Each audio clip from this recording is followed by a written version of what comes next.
vía biliar. Está definida explícitamente por lo siguiente. Es una lesión quirúrgica como la obstrucción, se define la lesión quirúrgica como la obstrucción, ya sea ligadura, clipado o estenosis cicatrizal. Estenosis cicatrizal se refiere a después de nuestra cirugía. Puede ser una sección parcial o total de la vía biliar principal. Por favor, silencio. O de los conductos. Como les decía, puede ser la sección parcial o total de la vía biliar principal o de los conductos que drenan un sector o segmento hepático. Les he tratado de hacer una exposición completa recordando algo de anatomía para que se ubiquen bien, para después repasarles las anastomosis que se hacen en este tipo de lesiones. Hablando de epidemiología, la incidencia después de una colecistectomía abierta, una colecistectomía convencional, es de 0.2 a 0.7%. En cambio, en las colecistectomías laparoscópicas se ha visto que esta lesión es mayor, aproximadamente 0.5% a 0.87%. Lo vamos a ver por qué más adelante. En 1990, que es el boom, el auge de la cirugía laparoscópica, que se empieza a hacer principalmente apendicectomías y colecistectomías, se incrementa esta injuria biliar justamente por ello, por la introducción de la colecistectomía laparoscópica, ya que nos da una visión en uno o dos planos generalmente. En una revisión en el año 2015 realizada en el Reino Unido, da un estudio donde la prevalencia de las lesiones de las vías biliares principales, en un estudio de 66.163 colecistectomías abiertas, la incidencia de lesión de vía biliar fue solo de 0.2%, mientras que en 11.948 casi, en la quinta parte de las colecistectomías laparoscópicas, la incidencia de lesión de vía biliar se acercó al 0.3%. O sea, estamos los cirujanos o los que quieren hacer cirugía más adelante propensos a lesionar el colédoco o la vía biliar principal. ¿Y por qué se dan estas lesiones? Los mecanismos de lesión son errores técnicos. Principalmente existen dos grupos. Principalmente error de identificación de la anatomía del tracto biliar en el 70% de las lesiones. Cuando un paciente ingresa a la emergencia con un cuadro de colecistitis aguda, el paciente viene no con un dolor de un día o de 2 días, el paciente viene con una colecistitis que está con un tiempo de evolución de 3 a 4 días, donde se ha inflamado todo el conducto cístico está muy frágil, el conducto hepático también, y ese es el principal problema. Y el otro es los errores de carácter técnico para el sangrado y el posterior clipado de la vía biliar y la arteria principal. Cuando todo está muy friable, es muy difícil distinguir la arteria cística y el conducto cístico, y más aún cuando existen variantes anatómicas. Por eso se lleva a cabo un inadecuado clipado o tracción y lesión de la pared, ya sea del conducto hepático o del colédoco. Los mecanismos de lesión en colecistectomía laparoscópica, como les decía, principalmente es con una visión monocular, porque cuando nosotros vemos la pantalla tenemos un solo plano, a diferencia de hacer una colecistectomía convencional, donde incluso podemos palpar. En la laparoscopía no. Depende de la cámara que también utilicemos. Tenemos diferentes tipos de cámara en la laparoscopía que nos pueden dar un cierto tipo de angulación, pero no vamos a poder ver en 360 grados la parte posterior. El otro de ello es el uso del electrocauterio, que es vital para hacer cirugía laparoscópica. Sin eso no podríamos controlar los pequeños sangrados de las arteriolas que disecamos al tratar de llegar al triángulo de calor. También la curva de aprendizaje del cirujano que está realizando la operación. La luz de la vía biliar se puede traumatizar fácilmente cuando uno hace una tracción excesiva. Esto lo hace el cirujano ayudante. El cirujano ayudante se le pide que traccione la vesícula hacia arriba para poder tener una visión amplia del triángulo de calor. Y a veces es tan la tracción que se puede lesionar el conducto cístico por este mecanismo. Aquí podemos ver, por ejemplo, de que no se puede, cuando hacemos cirugía laparoscópica, utilizamos unos clips que vienen ya de un tamaño y de una medida estandarizada para poder clipar tanto arteria cística y el conducto cístico. Aquí, por ejemplo, se ha colocado muy bien el clip a nivel del conducto cístico y el clip debería estar colocado aquí, pero probablemente no se ha distinguido bien y se ha tomado toda esta rama. Y cuando se procede a seccionar, estaríamos seccionando el colédoco y parte del hepático común. Aquí, por ejemplo, es una aberración del conducto hepático que está muy pegado al conducto cístico y se está tomando las dos ramas sin darnos cuenta, porque a veces son muy delgadas. Diferentes formas de lesión de vía biliar. Por ejemplo, esta es una sección total donde hemos seccionado el cístico y también el hepático. El colédoco se llama a partir de la unión del cístico con el hepático común. De ahí conocemos nosotros como colédoco. Entonces aquí se ha seccionado todo esto. Aquí está bien la cirugía, se ha clipado el conducto cístico, pero no se ha dejado ningún remanente y se ha clipado totalmente el colédoco.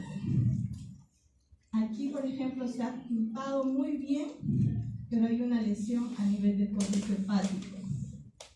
Aquí, por ejemplo, solamente se ha colocado un clip. Los clips incluso se pueden colocar muy flojos también. Entonces, cuando se colocan demasiados clips es porque nosotros no estamos identificando o no estamos disecando adecuadamente la anatomía. Las lesiones quirúrgicas de la vía biliar se dan principalmente por lesión de la vía biliar laparoscópica clásica, exceso de la tracción, como les decía. El cirujano ayudante ayuda demasiado, jala demasiado, haciéndonos confundir el conducto cístico con el conducto colédoco o el hepático, que ya a ese nivel se estaría hablando, produciéndose una lesión del colédoco por tracción. Para recordar solamente un poquito de anatomía, ver cuánto mide los conductos, detrás de qué porciones se encuentran. Aquí podemos ver que el hepático derecho junto con el hepático izquierdo confluyen y forman el hepático común. El colédoco y toda la porción del colédoco, que tiene tres porciones, ¿no? La porción supraduodenal, que mide aproximadamente de 1 a 4 centímetros, la porción retroduodenal, que es esta parte en puntitos, que mide de 3 a 5 centímetros aproximadamente, la porción pancreática y la porción intraduodenal, para poder desembocar en la segunda porción del duodeno. Aquí está el conducto biliar desde la unión de los hepáticos hasta la desembocadura en el duodeno, aproximadamente mide 8 a 10 centímetros. Para recordar solamente que el conducto hepático derecho da dos ramas que generalmente deben ser, estas ramas deben nacer recién dentro del hígado. Muchas veces nacen fuera de él, como voy a explicarles más adelante. El hepático izquierdo, acá tenemos un diagrama de la segmentación hepática. El hepático izquierdo da ramas para el segmento 4, el segmento 2, el segmento 3 del lóbulo izquierdo. Mientras que el hepático derecho se bifurca en un anterior y otro posterior para los segmentos 7, 6 y en anterior para el segmento 5 y 8. Esto es de lo que tanto hablamos y buscamos, ya que es un triángulo, el triángulo de Calot es un triángulo que debería darse de esta forma, pero muchas veces no se da y está delimitado por ¿quiénes? Está delimitado por el borde inferior del hígado, por el hepático común y por el conducto cístico. El triángulo de Calot, donde debe albergar ¿a quién? A la arteria cística. Y las partes de la vesícula, ¿no? El fondo, el cuerpo, el infundíbulo, el cuello y el conducto cístico. Muchas veces el conducto cístico es tan pequeño que se confunde con el infundíbulo. Como les mencionaba en un principio, una de las principales causas de lesión de vía biliar es que existen conductos hepáticos anómalos. Es muy frecuente poder ver esto. Un conducto hepático aberrante es un conducto segmentario normal que se une a las vías biliares justo fuera del hígado, como les decía. Normalmente en el hepático derecho debe unirse dentro del hígado. En lugar de hacerlo internamente dentro del mismo, den una porción normal del hígado, Este conducto que pasa a través del triángulo hepatocístico, porque es del lado derecho, es importante porque puede seccionarse de manera involuntaria o confundirse con la arteria cística, con un subsecuente escape de bilis. Aquí les he traído un diagrama de Netter recordando los diferentes conductos hepáticos accesorios o aberrantes que pueden existir. Aquí, por ejemplo, se une al conducto hepático común. Lo que debería salir de aquí hacia adentro está saliendo del hepático común y está dentro del triángulo de Calot y es fácil de confundir. También que se une al conducto cístico directamente y nos confunde al momento de hacer la disección y podemos seccionarlo o cliparlo. Se une al conducto colédoco.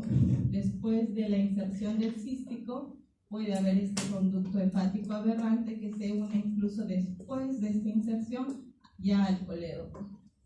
El que se une a la vesícula biliar. En la parte posterior puede haber un conducto aberrante que llegue a unirse a la vesícula biliar, o puede haber también dos conductos hepáticos accesorios, tanto del lado derecho como del lado izquierdo. También existen variaciones en el conducto cístico. Como podemos ver aquí, la unión baja con el conducto hepático común. Esto no es normal y nos puede confundir al momento de hacer una disección. Por eso es muy importante siempre reconocer el conducto cístico y el conducto hepático antes de realizar cualquier clipado o sección. Acá, por ejemplo, está adherido al conducto hepático común, casi no hay conducto cístico. Aquí la unión es alta, no debería ser tan alta, no debería dejar un remanente para hablar de conducto hepático común. Aquí el conducto cístico prácticamente está ausente o muy corto. Aquí forma una espiral anterior que se une al conducto hepático común en el lado izquierdo, y aquí una espiral posterior que se une al conducto hepático común en el lado derecho. Como ven, la anatomía de la idiosincrasia de las personas, la anatomía, las alteraciones pueden hacer que nosotros lesionemos la vía biliar en una cirugía. ¿Cómo es la presentación clínica? Muchos casos se presentan o lo podemos identificar durante la cirugía. Aproximadamente el 25% es lesión del colédoco y del conducto hepático, y se puede observar porque existe una fuga evidente intraoperatoria de bilis. Esa es la mejor de las formas, por decirlo así, porque podemos reparar o podemos poner un drain care inmediatamente y estar al tanto y dejar un drenaje biliar externo para poder controlar el volumen de bilis. En cambio, también existen casos en los que nos damos cuenta en el posoperatorio temprano. Posoperatorio temprano hablamos de 3 a 7 días. Pero el 50% de lesiones de vías biliares nos damos cuenta todavía al mes de la cirugía. Y también existen situaciones en las que nos damos cuenta, o hay casos en las que se presentan de 3 meses a más. Cuando el paciente está en posoperatorio y se ha lesionado el conducto biliar ocluido o estenosado, ya sea por una sección total o un clipaje parcial, va a haber un aumento progresivo de las pruebas de función hepática. En cambio, cuando hay fuga biliar, a nivel del muñón del conducto cístico va a haber bilis en el conducto hepático derecho aberrante lateral, lesión lateral del conducto biliar principal, fiebre, dolor, aumento ligero de las pruebas de función hepática. El cuadro clínico es característico en un paciente postoperado de colecistectomía que viene a la semana. El paciente viene por fiebre, viene por náuseas, viene por un dolor abdominal difuso, puede producirse peritonitis química si no se produce un bilioma, colecciones intraabdominales, leucocitos con desviación izquierda, hiperbilirubinemia, elevación de transaminasas y todo lo que nos da pues, un cuadro. Incluso pueden llegar a ser colangitis. Durante el transoperatorio, 15% no se reconocen durante la cirugía. 85% se ve con fuga biliar o peritonitis biliar sin evidencia de la perforación de la vesícula. Es decir, cuando estamos en una colecistectomía y incidentalmente vemos que hay bilis en el lecho hepático y nosotros no hemos realizado todavía la colecistectomía ni esta ha estado perforada, nada, y tenemos la sospecha, inmediatamente tenemos que convertir la cirugía a una cirugía convencional para identificar la vía biliar principal. En el postquirúrgico temprano existe, como les decía, malestar general, náuseas, fiebre, taquicardia, salida de la bilis por un drenaje, si es que hemos dejado un dren. El biloma puede estar antes de que aparezcan los síntomas. Ya saben que eso es una acumulación de bilis que el cuerpo forma para poder evitar de que se extienda a otras partes del peritoneo. 25% ictericia sin dolor, más del 50% fiebre y sepsis. Cuando vemos un paciente postoperado de colecistectomía hace 3 meses o con 3 meses de evolución, este paciente sí va a tener una ictericia obstructiva sin colangitis. Estenosis tardías se deberán a que la isquemia o oclusión parcial de la vía biliar. Pocos pacientes acuden con obstrucciones intermitentes y colangitis. Frecuentemente desarrollan fístulas espontáneas a duodeno o a colon. Y estenosis prolongada genera cirrosis hepática e hipertensión portal. La fuga biliar, cuando está presente, se puede asumir que tiene 3 orígenes principales. El conducto cístico como principal, los conductos de Luschka, que si se acuerdan es el conducto que tiene la relación que existe entre el hígado y la vesícula biliar o el cístico. Un 25% de estos conductos puede drenar. Y lección de la vía biliar mayor, ya sea el hepático o el coledón. ¿Cómo diagnosticamos? Pedimos bilirrubinas, transaminasas, disminución de albúmina, alargamiento del tiempo de trombina. Tenemos la ecografía abdominal que detecta colecciones, dilatación de la vía biliar intra y extrahepática, facilita aspiración cutánea, percutánea, y menos exacta para determinar la etiología y el nivel. Un estudio importante y el que nos ayuda es la colangioresonancia magnética, que sí nos da la causa y el nivel de obstrucción para saber a dónde está la buena intensidad de la señal con la bilis. La dilatación biliar se diagnostica casi en el 100% de los casos y el nivel de obstrucción en el 87%. Esta es una imagen de una colangiografía. Se inyecta como una angiografía y nos procede a pintar todo el árbol biliar. Y cuando vemos un adelgazamiento en alguno de los conductos, podemos decir que a ese nivel se encuentra la lesión. El TAC abdominal nos ayuda principalmente en lesiones tardías para detectar los biliomas, abscesos hepáticos o atrofia, hipertrofia hepática. El principal valor es para definir el lugar de la obstrucción. Aquí, por ejemplo, tenemos el hígado y como ha habido lesión del hepático común, podemos encontrar que aire. y también accesos alrededor. Y el método diagnóstico y terapéutico es la colangiografía retrógrada endoscópica, CEP, que lo realizan los gastroenterólogos. Ingresan por endoscopía hasta la segunda porción del duodeno y dilatan el esfínter de Oddi, y por allí ingresan con una cánula en vía ascendente. Es efectiva en el 90-95% de los casos. Detecta la estenosis tanto intra y extrahepática con una especificidad del 90%. Tiene consecuencias, puede ocasionar pancreatitis, que es una de las consecuencias raras, pero sí se ve, y detecta el grado y el nivel de estenosis.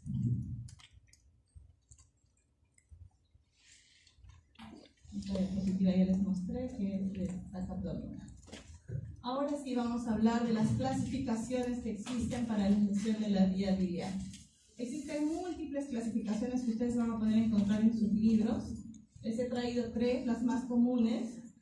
Estas se han desarrollado antes y también después de la cirugía laparoscópica. Tenemos la de Bismuth, Strandberg y Stewart. Vamos a proceder a ver cada una de ellas. No es necesario que se lo aprendan en forma de memoria, pero sí que reconozcan en qué consiste cada una. La clasificación del Bismuth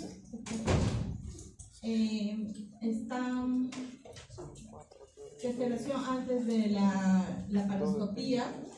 Es difícil de aplicarlo a la colecistectomía laparoscópica actualmente, y consiste en 5 tipos que principalmente está relacionado por la estenosis a qué nivel se encuentra. Aquí les he traído, por ejemplo, la tipo 1 es cuando existe una lesión a más de 2 centímetros de la confluencia de los hepáticos. Nos tenemos un remanente para poder hacer anastomosis. La tipo 2 es cuando es menos de 2 centímetros de la confluencia de los hepáticos. La tipo 3 coincide con la confluencia de los conductos hepáticos. La tipo 4 ya hay destrucción de la confluencia de los conductos hepáticos. Se pierde prácticamente comunicación entre el hepático derecho y el hepático izquierdo. Tipo 5, cuando hay injuria de la rama hepática derecha o en el colédoco. Les hablaba de que la rama hepática derecha aberrante puede estar lesionada y también a nivel del colédoco. Esa es la más rara. Esto ya hemos visto también, los conductos hepáticos accesorios aberrantes. La otra clasificación y la más completa es la clasificación de Strandberg. Esta incluye la clasificación de Bismuth. Tiene 5 grupos. En el grupo E es análoga a la clasificación que les he dado anteriormente. Y en esta no se incluyen lesiones parciales derechas e izquierdas porque son infrecuentes, tanto de 8% y 4%.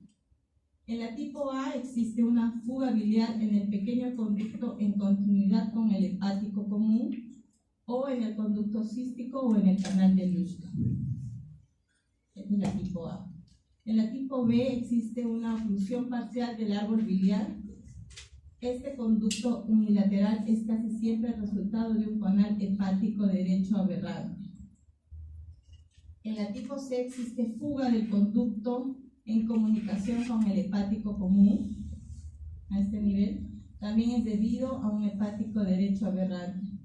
Y en la tipo 3 existe una lesión lateral de los conductos extrahepáticos por una canulación inadvertida del hepato colédoco durante la realización de una colangiografía. Muchas veces cuando tenemos coledocolitiasis hacemos colangiografías intraoperatorias y se puede dar esta lesión.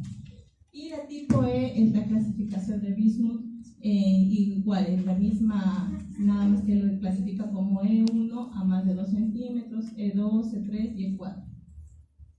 Y la última clasificación es la clasificación de Stewart, donde el tipo 1 es una incisión o transección incompleta del colédoco. Aquí podemos ver, cuando no se ha lesionado completamente el colédoco, ellos hablan de una tipo 1. De una tipo 2, cuando hay daño lateral del conducto hepático común por el clauterio o puede ser por clips.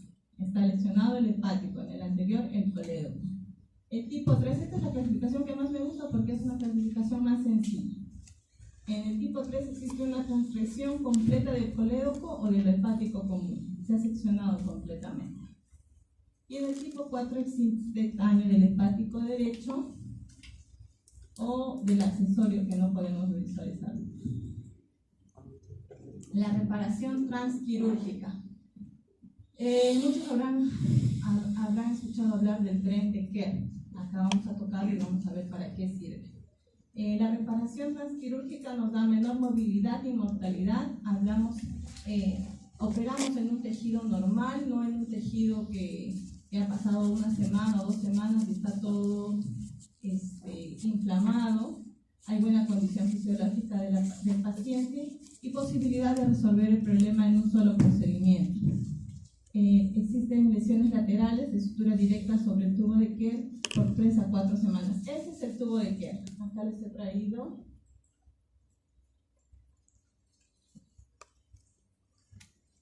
La reparación transquirúrgica, cuando existen secciones parciales menores a 180 grados de la circunferencia de la vía biliar, se puede reparar con un cierre primario sobre el tubo de Kerr. Eso quiero que lo tengan en cuenta. Y cuando existen secciones mayores a 180 grados de la circunferencia, el tubo de Kerr debe exteriorizarse en forma separada. Ahorita les voy a hacer ver una imagen para que puedan retenerlo bien. Este es el tren de Kerr. Esta parte se le dice también tubo en T porque esto ingresa al conducto biliar, se deja esto permeable para que pueda salir al exterior y poder drenar la bilis por allí. El tubo en T o tren de Kerr se coloca de esta manera, la vía biliar, y se exterioriza. ¿Por qué nos sirve un tren de Kerr? Proporciona drenaje de la bilis evitando fugas. Permite el lavado y disminuyendo la incidencia de la colangitis, porque por ese tren podemos también hacer colangiografías de control. Impide sobre todo estenosis mientras cicatriza la herida y nos permite cubrir al paciente de una dehiscencia de sutura.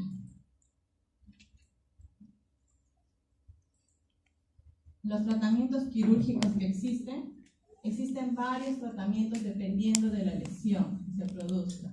Vamos a hablar principalmente de la reconstrucción en Y de Rux, que también se da en este tipo. ¿Ya? Existe la reparación término-terminal, o sea, cuando se ha seccionado el colédoco y hacemos la sutura de colédoco a colédoco. La anastomosis hepato-yeyuno-anastomosis en Y de Rux es la más común.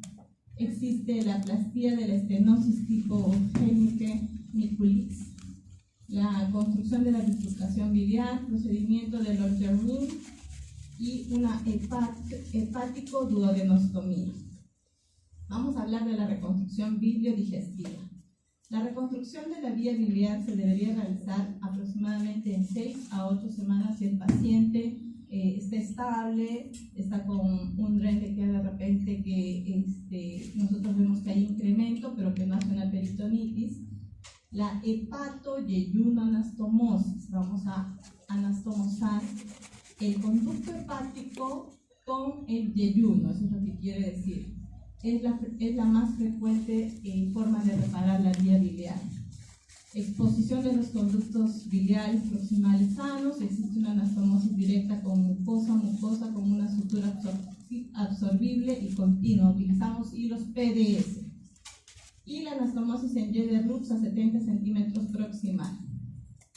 Quiero que vean cómo se realiza este tipo de anastomosis. Aquí vamos a el duodeno con toda su porción. Existe la parte 1, la parte 2 y la parte 3. ¿Qué hacemos en este tipo de anastomosis? Cuando hay una lesión de la vía biliar, seccionamos a este nivel. Seccionamos a este nivel y esta boca de aquí la llevamos hasta el hepático. Hacemos un muñón y hacemos una anastomosis terminolateral. Y el remanente lo anastomosamos con la continuidad del duodeno. Por eso se le llama en Y de Rus. Cuando han visto gastrectomías, también existen gastrectomías en Y de Rus. En Y de Rus significa que levantamos una asa del yeyuno para anastomosar, ya sea al hepático, en este caso al hepático o al colérico. Eso es lo que está pasando, entonces queda así la cirugía Y de Rus. Estómago, duodeno con su porción que drena al yeyuno que ha sido elevado hacia la porción lesionada, ya sea colédoco o hepático. Eso les quería explicar antes de esta diapositiva. Aquí identificamos la mucosa zona proximal a la lesión, los orificios de las vías biliares amplios, apertura de la cara anterior, asa del yeyuno. Aquí hacemos un muñón, como les dije, y hacemos una sección a nivel del yeyuno para poder hacer la anastomosis. En este caso, cuando tenemos hepático, ¿no? En el caso en el que no hay hepático y se ha dado, por ejemplo, una sección a nivel ya del conducto y no tenemos hepático derecho e izquierdo, haremos dos anastomosis laterales, término lateral. Nos va a quedar así. Utilizamos hilos PDS, la anastomosis mucosa en un solo plano con puntos sueltos, hasta después fijarlos todos a la vez, de material monofilamento, reabsorbible, fino, puede ser de 4, 5 o hasta de 6 ceros. No causar presión, la cara posterior de izquierda a derecha, puntos sueltos sin anudar, hasta acabar toda la cara posterior. Y al final nos queda una anastomosis así. El yeyuno con su muñón y la anastomosis término lateral. Término, ¿por qué? Porque es la parte terminal del conducto hepático con la parte lateral del yeyuno. Esto es en cirugía real. Se elige aproximadamente 70 centímetros de duodeno, donde se va a hacer la transección. Se diseca el meso. Ahora existe autosutura que clipa y sutura a la vez, corta y sutura a la vez, y ya nos queda así automáticamente. Y se hace la reparación como les indicaba: el meso, el muñón y la anastomosis colédoco-yeyunal propiamente dicha. Esto es un diagrama y esto es cirugía, cómo se hace. Les decía también que existe anastomosis término-terminal biliar. Es cuando se produce una sección y tenemos un conducto largo. Por ejemplo, en trasplante hepático se hace este tipo de anastomosis directamente, ya sea el conducto hepático con el colédoco. Y existen anastomosis también hepatoduodenales, donde no se eleva el asa yeyunal, simplemente a nivel de la primera porción se hace una incisión y se sutura directamente el colédoco. Esto no es lo recomendable. Lo más recomendable es hacer una anastomosis en Y de Rux por todos los síndromes que existen, porque la bilis se produce muy alcalina y puede producir en la primera porción del duodeno muchas lesiones. El tratamiento no quirúrgico. El tratamiento, como les dije, es CEPRE, permite la realización de una esfínterotomía. Se ubica el esfínter de Oddi a nivel de la segunda porción del duodeno y se corta. Se corta una parte y se ingresa con una cánula con un stent. Un stent nos ayuda a dilatar la vía biliar que ha sido estenosada o lesionada. Este es un stent de metal que utilizan los gastroenterólogos, ingresan por endoscopía, dilatan el esfínter de Oddi y por esta vía, que ya es la porción infraduodenal del colédoco, se ingresa hasta el hepático incluso. Resultados: el 90% con éxito, reconstrucción en Y de Rux con hepático yeyuno anastomía. La reparación primaria con una anastomosis término-terminal ha mostrado ser más inefectiva. La morbilidad posoperatoria de una reparación biliar es alta. Las complicaciones existen hasta un 30%. La mortalidad en colecistectomía convencional es de 5% y en la paroscopía mayor, como les mencionaba desde un momento. El PISMO sugiere un seguimiento de 5 a 10 años para decir que hay buenos resultados en cirugía. Del 12 a 25% presentan estenosis de las anastomosis bilioentéricas. Tienen que ser sometidos a septo. La lesión de la vía biliar es la lesión más grave de la colecistectomía. Una técnica quirúrgica cuidadosa, detección temprana, manejo adecuado van a minimizar la frecuencia y morbilidad de las lesiones. Tomar en cuenta que podemos hacer colangiografías. En lesiones reconocidas en el postquirúrgico temprano no requieren reparación inmediata, como les decía, salvo que exista peritonitis biliar, porque el cuerpo cierra todas las fístulas. Si le ayudamos todavía, si nos hemos dado cuenta en el intraoperatorio, le dejamos un drenque después de hacer una reparación, va a ayudar mucho más. La reconstrucción con hepatoyeyuloanastomía en Yeder-Rux es la mejor manera de restaurar el flujo biliar. La reconstrucción tardía de 6 a 8 semanas está asociada a menores complicaciones que una reparación temprana. ¿Cómo prevenir? Identificación de la anatomía, usar una técnica adecuada, hacer una retracción meticulosa, iniciar una disección en el infundíbulo, y ninguna estructura debe ser clipada o quemada o seccionada hasta que sea reconocida. Les dejo una frase: lo que se lee se olvida, lo que se ve se recuerda y lo que se hace se aprende.